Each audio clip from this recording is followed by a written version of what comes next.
বন্ধুরা, আজকের গল্পের আসরে তোমাদের জন্য থাকছে গোপাল ভাঁড়ের হাত জোড়া। গোপাল একদিন যেতে যেতে দেখে একটি চোর চুরি করে পালিয়ে যাচ্ছে। গোপালের সামনে দিয়েই চোর মাল শুদ্ধ পালিয়ে যাওয়াতে গ্রামবাসীরা গোপালের নামে রাজার কাছে নালিশ করল। গোপাল চোরকে সামনে দেখেও ধরতে পারল না। এর কারণ কি? রাজা গোপালকে জিজ্ঞাসা করলেন, চোর ধরতে পারলে না কেন গোপাল? দেখছো, তোমার সামনে চোর, লোকজনও পিছন পিছন ছুটছে, তোমার আগে ধরা উচিত ছিল।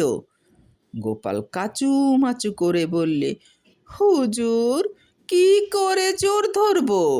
আমার দু হাতই যে জোড়া ছিল, এক হাতে ইলিশ মাছ আর আর এক হাতে ছিল যে দই, কি করে ধরি বলুন? রাজা না হেসে পারলেন না। সত্যি, গোপাল কি করে চোর ধরবে?